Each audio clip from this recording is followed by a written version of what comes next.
When we are unhappy, it is usually because we think that happiness is the goal. Happiness is not a goal. Happiness is a byproduct of an experience. So, if we want to be happy, we have got to use the happiness equation. Yes, there's a happiness equation. And if you would like to let me know in the comments if this makes sense to you when I tell you, or if it kind of challenges the way you look at life, I'd like to know. So the equation for happiness is really simple. Happiness and reality, so happiness is equal to reality divided by expectations. So I am going to be unhappy if I want my partner to come home. I'm waiting for them to come home. They've run off with a girl who's 20 years younger than me. They're having children together. And so my expectation cannot be met. My reality is they've gone and they've committed to something else and they're not coming home. So my happiness is not going to happen because my happiness equals reality divided by my expectations. And it's not about expecting less. It's about having reality. If my expectation is they're going to come home and they're absolutely not, then I'm not going to get happy because my expectation is unrealistic. If my partner's had 4 affairs and my expectation is that I'm not going to get an STI, then my expectation is not accurate based on the data.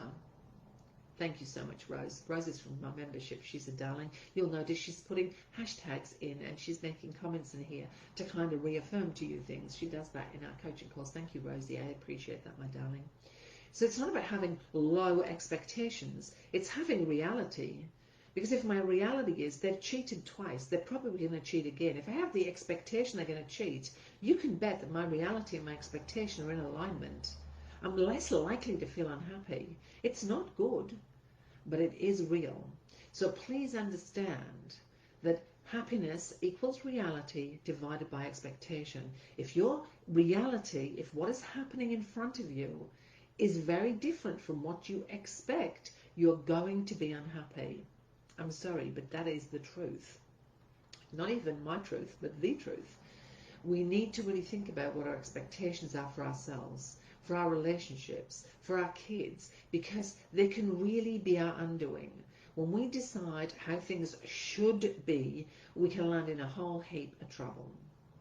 If our reality is lower than how we expect things to be, then we're likely to feel unhappy or discontented.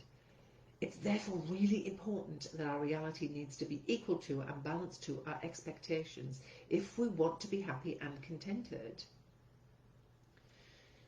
The more our expectations are aligned with our reality and they're in balance with our reality, the sooner we're going to be happier and more content, more accepting, more peaceful.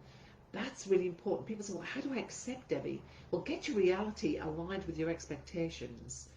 And then you will feel like you can accept. It's when they're out of alignment with each other. So you have an expectation here, and your reality is here, and you are battling things. I don't want it like that. A woman, there was 2 comments in the video yesterday that just absolutely punched me in the chest. One was about being alone, and not frightened of being alone, but frightened that nobody's choosing her. And I thought, gosh, that's part of that tribal need as humans to connect. Like, that's really a biological imperative. And it kind of hit me in the chest. And the other thing that I've read about is this, wrestling it to the ground. But it's so exhausting. I feel so exhausted. I'm drowning. And my response was, lie on your back and stop thrashing around.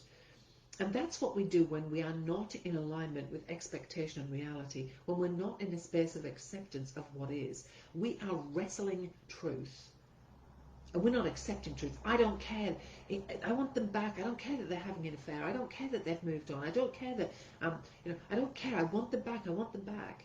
I'm going to hang on for dear life, hoping that they'll come back. That is going to cause you so much pain because you are out of alignment. You're not accepting. We don't have to like it. We don't have to sit down and go, oh, this is good. We just have to accept that this is what it is. And the sooner we can do that, the sooner we can lay on our back. That position we were taught when we learned to swim, to just float on your back. It saves energy. Don't swim against the tide. Be where you are. Be where you are. And yeah, it's shit, but I'll tell you, if you're going to fight reality, you're going to get tired really quick. It's really important, if you want to make positive change in your life, to choose to look at your reality as it is and to lower your expectations to what they actually are. I'm not saying expect less than you deserve. That's not what I'm saying to you. I'm saying see things as they really, really are. If you are hoping for reconciliation with an ex and they've made it clear to you that they're not coming back, that expectation is not equal to your reality. Challenge it. Challenge it. You know, you can think, but I want them back. But the counter response to that is, I want them back, but they're not coming. I miss them, and I want them to come back to me. It's okay for me to miss them, but I have to understand they're not coming home. Those are painful things to say, but that's going to help you. Really important.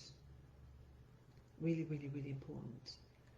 Expecting relationships to be easy. Well, they're not easy. They're hard. They're really hard. There's a lot of pain in relationships. We have this false idea about them being simple and easy, and if we loved each other, there'd never be any tricks. That's not true. There's always pain and suffering in relationships. Always. Because they're a breeding ground for growth. Relationships are here to help us grow. The relationships with our partners, with our children, with our parents, with our siblings, with our co-workers, with our friends, with our neighbours. They're opportunities for growth. When people love each other, they can get through anything. This is what we're told, right? Love is a feeling. It's not a fact. Again, our expectations and our reality. Just because you love them, that means nothing. I don't mean that in a hurtful way. What does that mean, I love them? They left you. They left you. Maybe they hurt you while they were going. You might love them, but so what? I don't mean that in a horrible way. Love is grief with nowhere to go.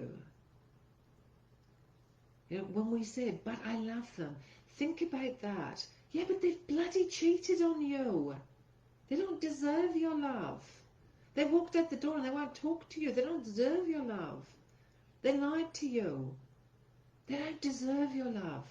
Love is precious. When we give it to people, we need to know what it means. Do you have an explanation in your own mind about what it means to love someone? It's important to know what that is and actually put it down on paper, because this relationship is over, but you're probably going to be in another one and you want to know what it is, this definition of what love means to you. You're going to need to know. Be mindful about your expectations and reality. When they're out of alignment, you can get yourself into a lot of trouble.